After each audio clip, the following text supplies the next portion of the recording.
জুলাই জাতীয় সনদের বাস্তবায়নের জন্য যে গণভোট হতে যাচ্ছে তাতে হ্যাঁ ভোটের পক্ষে অন্তর্বর্তী সরকারই প্রচার চালাবে। এ বিষয়ে কোনো আইনগত বাধা নেই, এমনটা জানিয়েছেন প্রধান উপদেষ্টার প্রেস সচিব শফিকুল আলম। এদিকে প্রধান উপদেষ্টার বিশেষ সহকারী অধ্যাপক আলী রিয়াজ বলেছেন, গণভোট হচ্ছে ভবিষ্যতের বাংলাদেশ কেমন হবে তার পথরেখা নির্ধারণের একটি প্রক্রিয়া। ত্রয়োদশ জাতীয় সংসদ নির্বাচন সামনে রেখে রবিবার রাষ্ট্রীয় অতিথি ভবন যমুনায় প্রধান উপদেষ্টা ড মোহাম্মদ ইউনূসের সঙ্গে সাক্ষাৎ করেন ইইউ নির্বাচন পর্যবেক্ষণ মিশনের প্রধান ও ইউরোপীয় পার্লামেন্টের সদস্য এভারাস ইয়াভাস। এ সময় ড ইউনূসকে তিনি জানান, নির্বাচনে বড় পর্যবেক্ষক দল পাঠাবে ইউরোপীয় ইউনিয়ন। এ নিয়ে ফরেন সার্ভিস একাডেমিতে সংবাদ সম্মেলনে বিস্তারিত তুলে ধরেন প্রধান উপদেষ্টার প্রেস সচিব শফিকুল। তিনি বলেন, জুলাই জাতীয় সনদের বাস্তবায়নের জন্য গণভোট হ্যাঁ ভোটের পক্ষে প্রচার চালাবে সরকার। অ্যাম্বাসেডর উনি বলেছেন যে ইয়েস ভোটটা খুবই ইম্পর্টেন্ট, কারণ এর মাধ্যমে খুবই ইম্পর্টেন্ট এবং প্রয়োজনীয় রিফর্ম এজেন্ডা বাস্তবায়ন হবে। তাদের যে ইলেকশন অবজারভার যে মিশন, এটা এখন দেশের সর্বত্র ছড়িয়ে পড়বে, ওরা সব জায়গাগুলোকে মনিটর করবে। তিনি বলেন, নির্বাচন আয়োজনের ক্ষেত্রে সোশ্যাল মিডিয়াকে সবচেয়ে বড় চ্যালেঞ্জ হিসেবে দেখা হচ্ছে। জানান, স্বৈরাচারের দোসরদের নির্বাচন বানচালের চেষ্টা প্রতিহত করতে প্রস্তুত আইন শৃঙ্খলা বাহিনী। আর ইয়েস ভোটের বিষয়ে চিফ অ্যাডভাইজার বলেছেন যে ইন্টিরিম গভর্নমেন্ট ইয়েস ভোটের জন্য ক্যাম্পেইন করবে এবং করছে, এবং এর বিষয়ে অ্যাওয়ারনেস বিল্ড আপ করবে। এদিকে বরিশালের বেলস পার্কে গণভোট প্রচারে বিভাগীয় ইমাম সম্মেলনে হ্যাঁ ভোটকে জয়ী করার কথা বলেন প্রধান উপদেষ্টার বিশেষ সহকারী অধ্যাপক আলী রিয়াজ। জাতীয় সংসদের নির্বাচনে তো মার্কা থাকবে, গণভোটের মার্কা কি? আমার কাছে এটার উত্তর হচ্ছে, গণভোটের মার্কা হচ্ছে টিক চিহ্ন। ওইটাই গণভোটের মার্কা, ওই মার্কাই ভোট দিতে হবে যদি আপনি হ্যাঁ বলতে চান। Rifat Tasnuva, DBC news. বাংলাদেশের সব জাতি গোষ্ঠী ও পক্ষের ভোট দেওয়ার সুযোগ সৃষ্টিকে অন্তর্ভুক্তিমূলক ও অংশগ্রহণমূলক নির্বাচন বলছে ইউরোপীয় ইউনিয়ন। নির্বাচনে বিশ্বাসযোগ্য ভোটার উপস্থিতির দিকে ভালোভাবে নজর রাখবে সংস্থাটি। আগামী জাতীয় নির্বাচন সুষ্ঠু হবে বলে আশা ইউরোপীয় ইউনিয়ন নির্বাচন পর্যবেক্ষক দলের। তবে ভোট নিয়ে পারস্পরিক আস্থা এবং সংকট এখনো কাটেনি মনে করে সংস্থাটি। ডিসেম্বরের শেষ ভাগে ঢাকায় এসে ইউরোপীয় ইউনিয়ন নির্বাচন পর্যবেক্ষক দল বিভিন্ন দলের সাথে বৈঠক করে। নির্বাচন কমিশন, সুশীল সমাজ ও সরকারের বিভিন্ন অংশীজনের সাথেও ধারাবাহিক বৈঠক করে তারা। প্রথম আনুষ্ঠানিক সংবাদ সম্মেলনে নিজেদের অভিজ্ঞতা তুলে ধরেন দলের প্রধান এভারাস ইয়াভাস। বলেন, নির্বাচন নিয়ে দলগুলো আশাবাদী, তবে এখনো বিশ্বাসযোগ্যতার অভাব রয়েছে। নির্বাচনের আগে বা পরে সহিংসতা হবে কিনা তা এখনই বলা যাচ্ছে না বলে মত তার। যে দলগুলোর সাথে আলোচনা করেছি তারা সবাই ইতিবাচক মনোভাব দেখিয়েছে। তারা স্বচ্ছতা নিয়ে কথা বলেছে, আইনগত দিক নিয়ে কথা বলেছে, পক্ষপাতিত্বহীন নির্বাচনের কথা বলেছে। তবে কিছু বিশ্বাসযোগ্যতার অভাব এখনো রয়েছে। সহিংসতার বিষয়ে এখন কিছু বলা যাচ্ছে না। তবে আমার অভিব্যক্তি হলো, কর্তৃপক্ষ এ বিষয়ে সজাগ। তারা এই বিষয়টি গুরুত্বের সাথে নেবে বলে আশা করি। অন্তর্ভুক্তিমূলক বলতে আগে ইউরোপিয়ান ইউনিয়ন নির্বাচনের সব দলের অংশগ্রহণ বোঝালেও এখন তাদের সংজ্ঞা কিছুটা পাল্টেছে কেন, সেই প্রশ্নের উত্তর দেন এভারাস ইয়াভাস।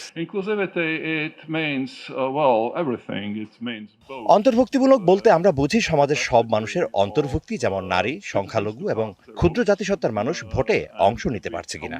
ভোটারের সংখ্যা যদি ক্ষতিগ্রস্ত না হয়, তাহলে এটা একটি নির্দেশক যে এটি অন্তর্ভুক্তিমূলক নির্বাচন। এখন এখানে সব দলের অংশগ্রহণ বিষয়ে কিছু ঐতিহাসিক জটিলতা আছে। দলের নিবন্ধনের বিষয় রয়েছে, জাতীয় রিকনসিলিয়েশনের বিষয় রয়েছে, যে বিষয়ে আমরা এখনই মন্তব্য করতে চাই না। তবে আমরা এটাতে মনোযোগ দেব পরবর্তীতে এটি কি প্রভাব ফেলে তার দিকে। নির্বাচনের 2 দিন পরে প্রাথমিক পর্যবেক্ষণ এবং 2 মাস পরে পূর্ণাঙ্গ প্রতিবেদন দেবে মিশন। ইশরাত জাহান উর্মি, ডিবিসি নিউজ, ঢাকা। ত্রয়োদশ জাতীয় সংসদ নির্বাচনে দ্বিতীয় দিনের শুনানিতে 58টি আবেদন বৈধ, 7টি নামঞ্জুর এবং 6টি অপেক্ষমান রাখা হয়েছে। প্রার্থিতা ফিরে পেয়েছেন নাগরিক ঐক্যের মাহমুদুর রহমান মান্না। এদিকে মনোনয়নপত্র ফিরে পেয়ে অনেক প্রার্থী স্থানীয় রিটার্নিং কর্মকর্তাদের সিদ্ধান্তে ক্ষোভ জানান। ত্রয়োদশ জাতীয় নির্বাচনে প্রার্থিতা ফিরে পেতে এরই মধ্যে আবেদন জমা পড়েছে ৬৪৫টি। প্রতিদিন ৭০টি করে আবেদন শুনানির জন্য নির্ধারণ করা হয়েছে। রবিবার সকালে নির্বাচন ভবন মিলনায়তনে প্রধান নির্বাচন কমিশনারের সভাপতিত্বে ৫ সদস্যের পূর্ণাঙ্গ কমিশন শুনানি শুরু করে। শুনানিতে হলফনামাটি সংশোধন করে আপিল করেছি। আজকের শুনানিতে আমাদের নির্বাচন কমিশনার শুনানির পরে আমাদেরটি বৈধ ঘোষণা করেছে। তারা হওয়ার কারণে হলফনামা অঙ্গীকারনামায় দস্তখত করা হয়েছিল না, এই জন্য বাতিল হয়েছিল। পরবর্তীতে সংশোধন করে আপিল করি, আজকে আল্লাহ রহমতে সেটা বৈধতা পেয়েছে। যতটুকু অবৈধ কারণ ধরেছিল আমার মনে হয়েছিল যে এটা ডিসি স্যারই এটা সমাধান করতে পারত। আপামর জনসাধারণের জন্য আমি আমার সকল প্রচেষ্টা জীবনের শেষ সময়টুকু উজাড় করে দিতে চাই। সবার প্রতি শুভেচ্ছা এবং কৃতজ্ঞতা। শুনানিতে প্রার্থীরা নিজে কেউ বা আইনজীবীকে সাথে নিয়ে আসেন। প্রার্থিতা ফিরে পেয়ে উৎফুল্ল অনেকে, তবে মব সন্ত্রাস বন্ধ করতে না পারলে নির্বাচন সুষ্ঠু না হওয়ার শঙ্কা তাদের। যাচাই বাছাই করা হয় প্রার্থীদের বাদ দেবার জন্য নয়, বরঞ্চ তাদের কোনো ভুল ত্রুটি হলে সেটা সংশোধন করে যাতে তাদেরকে নির্বাচনী প্রক্রিয়ার মধ্যে রাখা যায়। আমাকে বিরোধিতা করবার জন্য যে মবক্রাসি করা হয়েছে এটা ইল ওমেন, এক কথায় খুবই একটা অশুভ ইঙ্গিত। 244টি জায়গায় 43টি জায়গায় আমরা মনোনয়ন দিয়েছিলাম এবং প্রায় সকলেই জমা দিয়েছে এবং আপিলে অনেকে ফিরে পাচ্ছে। আমরা একটা বৃহৎ দলে পরিণত হয়েছি। যদি কেউ পক্ষপাতদুষ্ট আচরণ করে তাহলে তার ক্যারিয়ারে এটা একটা স্টিগমা হবে, এসিআর একটা স্টিগমা হবে। এই ক্ষমতা নির্বাচন কমিশনের আছে। আপিল নিষ্পত্তি শুনানি চলবে 18 জানুয়ারি পর্যন্ত। নির্বাচনী ট্রাইব্যুনালে নিষ্পত্তি না হলে সংক্ষুব্ধরা যেতে পারবেন উচ্চ আদালতে। Tahsina Jesy, DBC news, Dhaka. জাতীয় পার্টির 3 অংশের প্রার্থীদের মনোনয়নপত্র কেন অবৈধ ঘোষণা করা হবে না তা জানতে চেয়ে রুল জারি করেছে হাইকোর্ট। 2 সপ্তাহের মধ্যে রুলের জবাব দিতে হবে নির্বাচন কমিশনকে। রিটের প্রাথমিক শুনানি শেষে বিচারপতি রাজিক আল জলিলের নেতৃত্বাধীন বেঞ্চ এই রুল জারি করে। এর আগে 7 জানুয়ারি জাতীয় পার্টিকে নির্বাচন থেকে বিরত রাখতে করা রিটের শুনানি 11 জানুয়ারি পর্যন্ত মুলতবি করে হাইকোর্ট। সেদিন একটি দ্বৈত বেঞ্চে শুনানি শুরু হলে ভারপ্রাপ্ত অ্যাটর্নি জেনারেলের কাছে 10 জানুয়ারি পর্যন্ত প্রার্থিতা বাতিল হওয়া কেউ আপিল করেছে কি না জানাতে বলে হাইকোর্ট।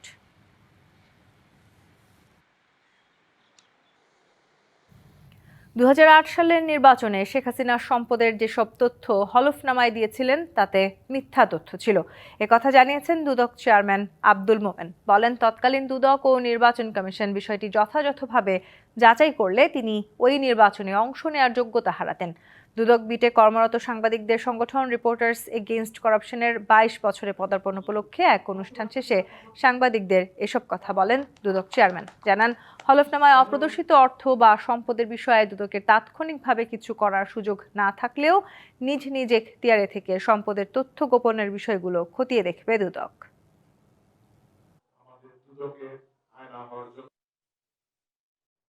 2008 সালের নির্বাচনে তৎকালীন প্রধানমন্ত্রী শেখ হাসিনা তিনি সম্পদের যে হলফনামায় যে বিবরণী দিয়েছিলেন এবং বাস্তবে আমরা যে সম্পত্তি পেয়েছি তার মধ্যে ছিল বিস্তর ব্যবধান। সে সময় যদি দুর্নীতি দমন কমিশন এবং নির্বাচন কমিশন সঠিকভাবে কাজ করত তাহলে সেই সময়ই তার এই প্রার্থিতা বাতিল হওয়ার কথা ছিল। আমরা যদি দুর্নীতিবিহীন ব্যক্তিকে নির্বাচিত করে নিয়ে আসতে পারি, যদি তাদের শাসন সুপ্রতিষ্ঠিত হয়, আমাদের বিশ্বাস আগামী দিনগুলিতে বাংলাদেশ ভালো এগিয়ে যাবে। ব্যবসায়িক ও রাজনৈতিক দ্বন্দ্বে গুলি করে হত্যা করা হয় স্বেচ্ছাসেবক দলের নেতা আজিজুর রহমান মুসাব্বিরকে। এক শুটার সহ হত্যাকাণ্ডে জড়িত 4 জনকে গ্রেপ্তারের পর এই তথ্য জানিয়েছে গোয়েন্দা পুলিশ। তবে হত্যার মোটিভ সম্পর্কে এখনও নিশ্চিত নয় তারা। গেল 7 জানুয়ারি রাতে রাজধানীর কারণ বাজারে সুপারস্টার হোটেলের পাশের গলিতে সন্ত্রাসীদের গুলিতে নিহত হন স্বেচ্ছাসেবক দলের নেতা আজিজুল ইসলাম মুসাব্বির। পরে মামলা হয় তেজগাঁও থানায়, তদন্তে নামে পুলিশ। সিসি ক্যামেরার ফুটেজ দেখে 2 শুটারকে শনাক্ত করেন গোয়েন্দারা। এদের মধ্যে একজন জিন্নাত, অন্যজন রহিম। হত্যার 4 দিন পর ঢাকা মহানগর গোয়েন্দা পুলিশ জানায়, বিভিন্ন জেলায় অভিযান চালিয়ে তারা শুটার জিন্নাত সহ 4 জনকে গ্রেপ্তার করেছে। এদের মধ্যে জিন্নাত দাড়ি ফেলে নিজের পরিচয় লুকানোর চেষ্টা করেছিল। অভিযান পরিচালনা করে এই হত্যার সাথে সংশ্লিষ্ট 2 জন শুটারের একজন জিন্নাত। ঘটনার মূল সমন্বয়কারী মোহাম্মদ বিল্লাল হোসেন, শহীদুল্লাহর ভাই আব্দুল কাদির, মোহাম্মদ রিয়াজ নামে একজনকে আমরা গ্রেপ্তার করি। গ্রেপ্তারকৃত ব্যক্তিদের কাছ থেকে একটা নাম্বার প্লেটবিহীন মোটরসাইকেল উদ্ধার করা হয়, যে মোটরসাইকেলটি হত্যাকাণ্ডে ব্যবহৃত হয়েছে। ব্যবসায়িক ও রাজনৈতিক দ্বন্দ্বে এই হত্যাকাণ্ড বলে এসেছে প্রাথমিক তদন্তে। 2 ভাই অ্যারেস্ট হয়েছে এবং আরেকজন ভাই এই হত্যাকাণ্ডের সঙ্গে সরাসরি জড়িত ছিল বলে আমরা শনাক্ত করেছি। তা কাজে এটা মনে হচ্ছে যে তারা ওখানে ব্যবসা কেন্দ্রিক ব্যবসায়িক থেকে আছে। এর নেপথ্যেও কিছু আছে কিনা এটা আমরা তো কেবল আসামি নিয়ে আসলাম। গোয়েন্দারা জানিয়েছেন মুসাব্বির হত্যায় 3 ভাই জড়িত। এদের মধ্যে বিল্লাল ও কাদের গ্রেপ্তার হয়েছে। শুটার পলাতক রহিমও তাদের ভাই। কারণ বাজার কেন্দ্রিক ব্যবসায়ী ও রাজনৈতিক নেতাদের সাথে ওঠা বসা তাদের। তাছাড়া এই হত্যাকাণ্ডে আন্ডারওয়ার্ল্ডের সম্পৃক্ততাও থাকতে পারে বলে ধারণা করা হচ্ছে। গত 7 জানুয়ারি 2026 তারিখ। তুষার আহমেদ, ডিবিসি নিউজ, ঢাকা। ত্রয়োদশ জাতীয় সংসদ নির্বাচনে ভোটের দিন ঠিক হয়েছে 12ই ফেব্রুয়ারি। সারা দেশে বইছে সেই ভোটের হাওয়া। এ নিয়ে কি ভাবছেন সাধারণ মানুষ থেকে শুরু করে আগামী জনপ্রতিনিধিরা, সে কথা জানাতে ডিবিসি নিউজের ইলেকশন এক্সপ্রেস ছুটে যাচ্ছে সব সংসদীয় আসনে। এখন আছে সংসদীয় আসন 232, সিলেট 4-এ। সিএসআরএম ডিবিসি ইলেকশন এক্সপ্রেসে স্বাগত জানাচ্ছি। আমরা রয়েছি এখন সিলেট 4 সংসদীয় আসনে। এই আসনটি 3টি উপজেলা নিয়ে গঠিত। বিশেষ করে পর্যটন, খনিজ সম্পদ এবং ঐতিহাসিকভাবে এটি খুবই গুরুত্বপূর্ণ এবং এখানকার ভোটাররাও আসলে নানান ধরনের জল্পনা কল্পনা আটছেন এবং ভোট নিয়ে কথা বলছেন। একটু জানতে চাইবো, আমার সাথে রয়েছেন ভোটাররা, তাদের কাছ থেকে আসলে কেমন জনপ্রতিনিধি আপনারা এবার চাইছেন একটু বলবেন। আমরা এই আসন জৈন্তাপুর, গোয়েনঘাট, কোম্পানিগঞ্জ 3 থানা নিয়ে একটি আসন। আমাদের এই এলাকা শ্রমিক বান্ধব এলাকা। আমরা চাচ্ছি যাকেই আল্লাহ কামিয়াব করে, এখানে 4 জন প্রার্থী আছে, যাকেই আল্লাহ কামিয়াব করে উনি যাতে আমাদের শ্রমিকের দিকে তাকান। আর আমাদের এলাকার রাস্তাঘাট বিশেষ করে খুবই অবস্থা খারাপ। আপনারা বিভিন্ন এলাকায় গেলে দেখতে পাবেন এই রাস্তাগুলা মেরামত করবে যিনি, উনাকেই আমরা পছন্দ করি। আপনি তো আসলে অনেকবারই ভোট দিয়েছেন। আগের যারা নির্বাচিত হয়েছিলেন কয়েকবার যদি বলি, তাহলে তারা কি প্রতিশ্রুতি রেখেছেন বা কি প্রতিশ্রুতি দিয়েছেন? আসসালামু আলাইকুম। কারণ আমরা অনেক সময় অনেক ভোট দিয়ে আসছি। সেই আমাদের জৈন্তাপুর, বৃহত্তর জৈন্তা বলতেই শ্রমিক বান্ধব। তাই শ্রমিক এলাকা, বিশেষ করে এটা যে শ্রমিক মনে করেন পৃথিবী জানে যে শ্রমিক কী জিনিস, শ্রমিকের কী কাজ করতে হয়। সেই শ্রমিকের ভোটারেই নির্বাচিত হয় প্রতিনিধি। কিন্তু সে আমাকে চিনলে হবে না, আমার শ্রমিককে চিনতে হবে। আমার শ্রমিক কিভাবে কাজ করে, কিভাবে তার ভাঙ্গা করে থাকতেছে, কিভাবে বৃষ্টির মধ্যে থাকতেছে। এই এলাকা পাহাড়ি এলাকা, যেই সময় ডল আসে তখন সেই শ্রমিকের ঘর কোথায় চলে যাচ্ছে।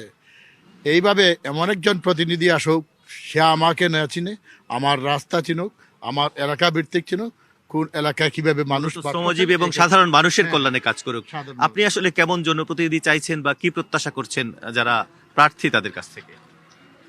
ধন্যবাদ। আসসালামু আলাইকুম প্রিয় দেশবাসী, ধন্যবাদ জানাই আজকে আপনাকে। আসলে আমাদের জৈন্তা, গোয়েনঘাট, কোম্পানিগঞ্জ, সিলেট 4 আসন দীর্ঘদিনের অবহেলিত এলাকা হিসাবে এবং আমাদের এই 3 থানার মাঝে, বাংলাদেশের মাঝে সবচেয়ে বেশি শ্রমিক এই 3 থানার মাঝে।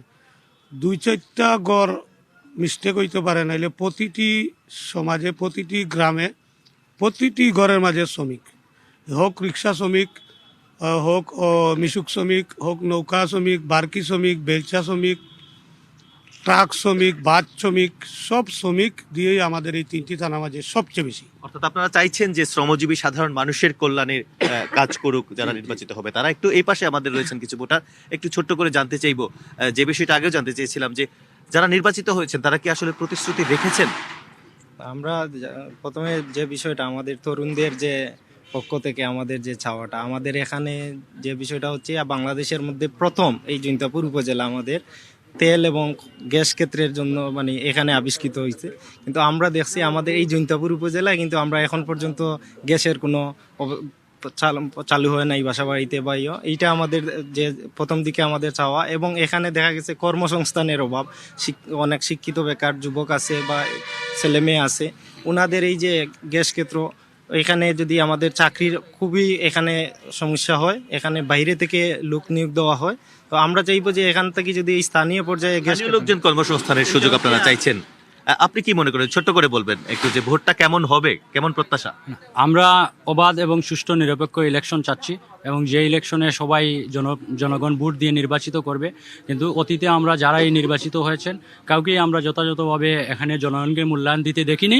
এখন সেটা নিয়ে এই এলাকার শ্রমিক সহ সকল শ্রেণীর মানুষই একটা আক্ষেপ রয়ে গেছে, তো আমরাও চাই সেই আক্ষেপটা এবার ঘুচে যাবে।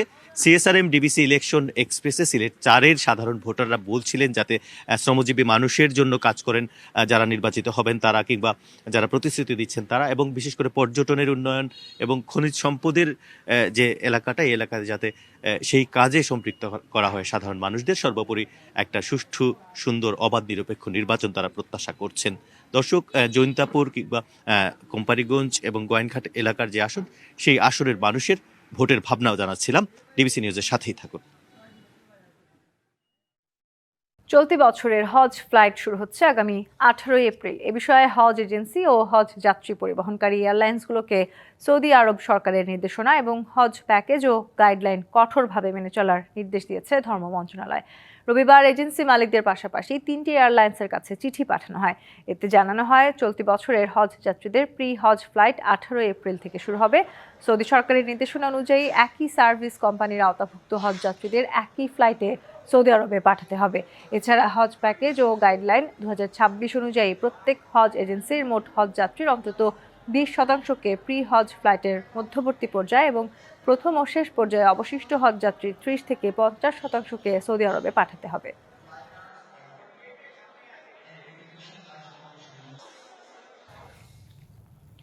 কুড়িগ্রামে জেলা খাদ্য গুদামে অভিযান চালিয়ে ধান চালের মজুতে বড় ধরনের গড়মিল পেয়েছে দুর্নীতি দমন কমিশন দুদক। জেলা শহরের নতুন রেল স্টেশন এলাকায় দিনভর জেলা খাদ্য গুদামে অভিযান চালায় সংস্থাটি। এ সময় 8টি গোডাউন পরিদর্শন শেষে 521 মেট্রিক টন ধান এবং 35 মেট্রিক টন চাল না পাওয়ার অভিযোগ তোলেন দুদক কর্মকর্তারা।